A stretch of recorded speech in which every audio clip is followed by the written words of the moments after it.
El Señor esté con ustedes. Evangelio de nuestro Señor Jesucristo según San Marcos.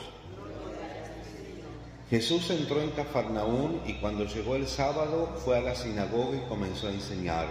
Todos estaban asombrados de su enseñanza, porque les enseñaba como quien tiene autoridad y no como los escribas. Y había en la sinagoga de ellos un hombre poseído de un espíritu impuro que comenzó a gritar: ¿qué quieres de nosotros, Jesús Nazareno? ¿Has venido para terminar con nosotros? Ya sé quién eres el Santo de Dios. Pero Jesús lo increpó diciendo: cállate y sal de este hombre. El espíritu impuro lo sacudió violentamente y dando un alarido salió de ese hombre. Todos quedaron asombrados y se preguntaban unos a otros: ¿qué es esto? Enseña de una manera nueva, llena de autoridad, da órdenes a los espíritus impuros y éstos le obedecen. Y su fama se extendió rápidamente por todas partes en toda la región de Galilea. Palabra del Señor. Queridos hermanos, estamos en este cuarto domingo durante el año.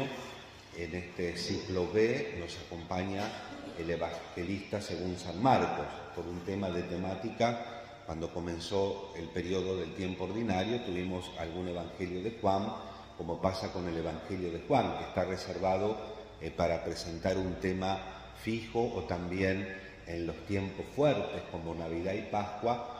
Predominantemente tenemos en la liturgia el evangelio de Juan, que tiene un nivel importante humanamente hablando en cuanto a teología.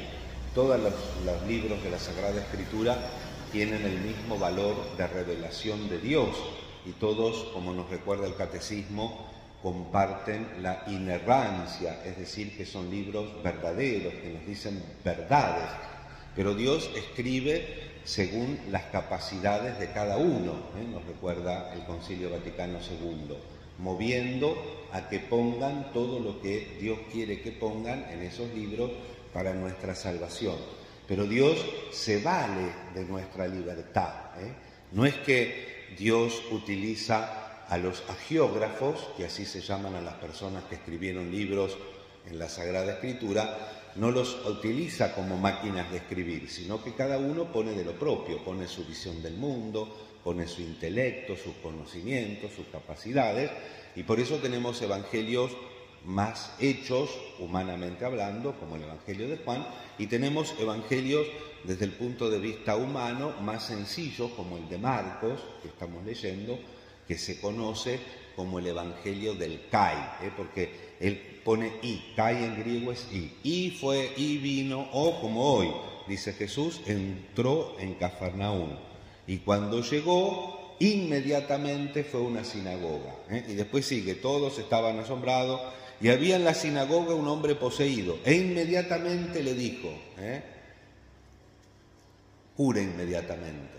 Utiliza en este pequeño fragmento del Evangelio que hemos leído 2 veces el adverbio inmediatamente. Acá los otros evangelistas, Mateo y Lucas, ponen el sermón de la montaña en el inicio del ministerio público de Jesús. Marcos no nos dice qué dijo Jesús, pero nos dice qué hizo Jesús. ¿Y qué hizo Jesús? Hace presente la presencia de Dios, el reino de Dios en el mundo. Hace presente la lucha contra el mal. En este texto que nosotros vemos también no solamente cómo hizo lo que hizo Jesús y cómo lo hizo, sino también cómo reacciona el pueblo. Y el pueblo entendía que Jesús hablaba y actuaba con autoridad, no como los dirigentes de la época, sino que Jesús hablaba y actuaba, expulsaba demonios con autoridad. Acá tenemos un tema, no quiero ser muy largo, pero el tema del demonio, ¿no es cierto?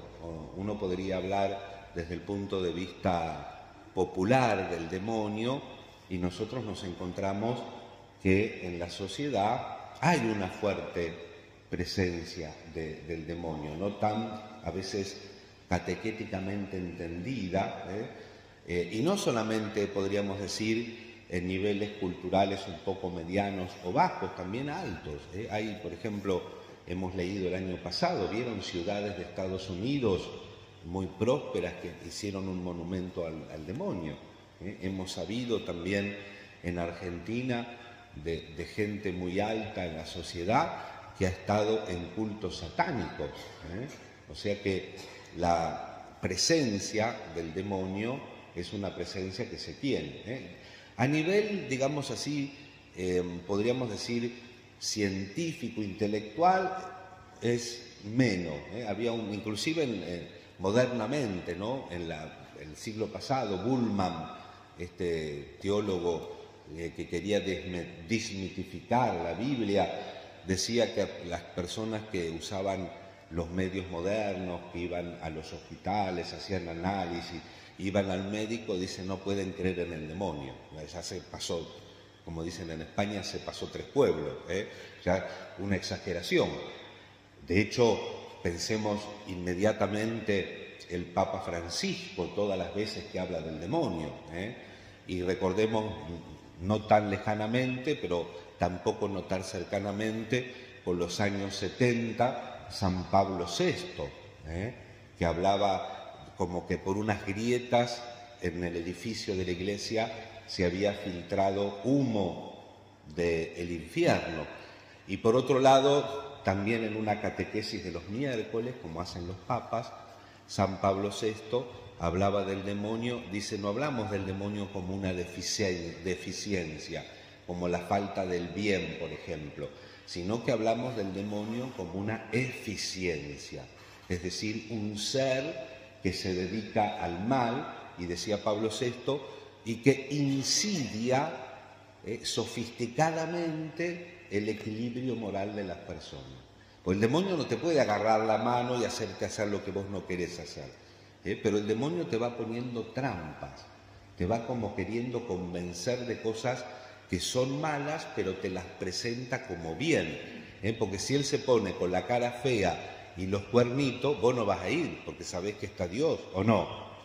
Entonces, insidia sofisticadamente, dice el Papa Pablo VI, el equilibrio moral de las personas, ¿no? Y entonces a veces te quiere hacer convencer de un montón de cosas con tal, decía San Agustín, que vos no confieses tus pecados, no asumas tu responsabilidad. ¿Recuerdan yo no te digo chico de 10 años, pero tenía 17, 18 años, hace mucho tiempo ya, no tanto, pero 30 y pico de años, 40 más o menos va a ser. ¿Se acuerdan? Un pastor, no lo quiero nombrar porque estoy transmitiendo para la homilía para YouTube. Había un pastor famoso que estaba con una pastora famosa y que el pastor famoso engañó a la pastora y después le hicieron una entrevista en la televisión, en el programa que él habitualmente participaba. ¿Y qué dijo el pastor? Y el demonio.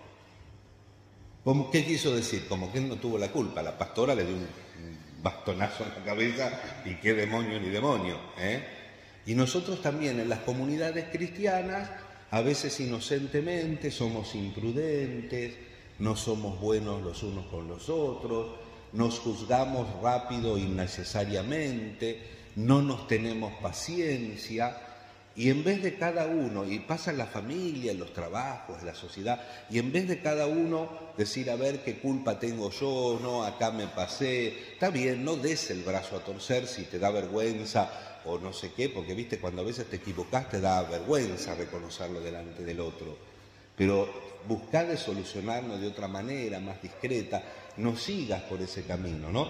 Y a veces en un buenismo, claro, se hacen escándalos en casa, en los trabajos, en la iglesia misma, se hacen escándalos y ¿qué dicen acá en lenguaje nuestro? Que uno escuchó en varias iglesias, por eso lo digo sin temor a mandar al frente a ninguno. El coludo, metió la cola el diablo, ¿no dicen eso? ¿Y tu responsabilidad? El coludo.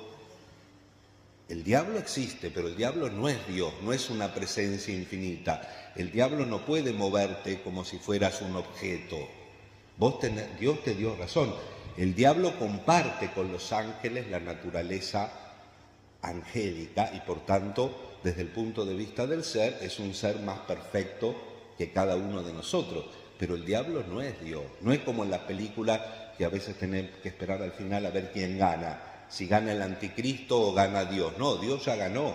Ya la muerte en la cruz es la derrota del demonio, porque Dios inauguró la salvación para el que la quiera para siempre, desde Adán para atrás hasta para el futuro, hasta el último ser humano que venga, se puede acoger al beneficio de la muerte redentora de Cristo. Por eso el Evangelio de hoy también, la liturgia nos quiere catequizar al respecto de esto, no atemorizar, catequizar. Acuérdense lo que decía Santa Teresa de Jesús, hablando del demonio. Decía Santa Teresa, ese pobre desgraciado que no puede amar.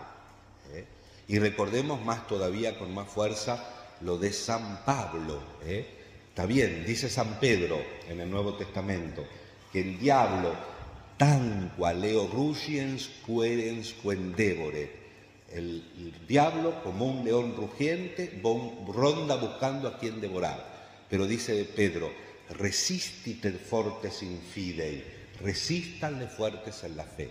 ¿Cómo anda nuestra fe, hermano? Tenemos temores contra el mal, pero si tenés la fe, estás protegido contra el mal. Y ahora lo de San Pablo. San Pablo dice que el diablo es como un león o un perro malo atado. ¿A quién muerde? Al que se le acerca. ¿Vos te acercás a Dios o te acercás al mal? Y vuelvo a decir lo mismo. Fíjense, lo vamos a meditar pronto, porque este año viene pronto la Pascua, o sea que el 14 de febrero ya es miércoles de ceniza, y el domingo siguiente, 1 de Cuaresma, que siempre meditamos en las tentaciones de Jesús. ¿Cómo intenta envolver a Jesús el maligno? Con la Biblia, dice la Biblia. Lo tienta Jesús con la Biblia. Por eso, hermanos, resístete fortes in fide. Tenemos que resistir al demonio firmes en la fe, en la verdadera fe, en la palabra del Señor, como estamos haciendo este domingo, como queremos hacer siempre, como hemos dicho en el Salmo, utinan, odien, vocem eius audiatis. Ojalá escuchen hoy la voz del Señor. Ojalá escuchemos hoy la voz de Él, de Jesús, que nos quiere hablar al corazón y que nos enseña y cura con autoridad. En la época había también fórmulas de exorcismo, y una de las cosas que también subsiste en el exorcismo aprobado por la Iglesia Católica, reformado en época de Juan Pablo II, de San Juan Pablo II, está todavía que el exorcista le pregunta al poseso, al posible endemoniado, si se manifiesta un espíritu, le pregunta quién eres, el nombre, porque eso viene ya del Antiguo Testamento. Había la creencia de que si sabías el nombre podías manejar el asunto. Por eso acá el demonio no hace una profesión de fe, está tratando de manejar a Jesús. Y entonces le dice el demonio, yo sé quién eres, tú eres el Santo de Dios. Pero eso no es una profesión de fe, está tratando de manipular a Jesús. Y Jesús es Dios. Entonces, ¿qué le dice Jesús? ¿Habla con el demonio? No, cállate y sal de ese hombre. Cállate y sal de ese hombre. Así es Dios con nosotros, categórico, firme. Por eso nuestro lugar en el mundo tiene que ser siempre al lado de Jesús. Le pedimos a la Virgen, le pedimos a Santa Inés, agradecemos la visita pastoral del Padre Obispo, la linda celebración de anoche.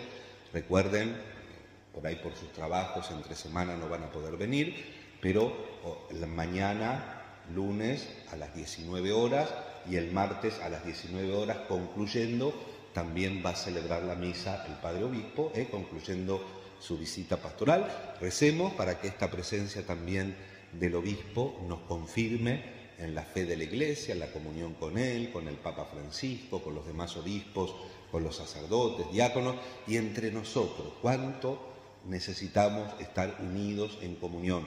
Recordemos que el éxito del demonio es dividir. Cuando uno se deja de dividir, ahí tenés que tener cuidado porque este está cerca. Como dice Jesús, el que no junta conmigo, desparrama. Nosotros tenemos que juntar, no desparramar. Confiamos entonces, con todo lo que necesitas para vos, los tuyos, tu salud, lo ponemos en el altar del Señor como cada domingo.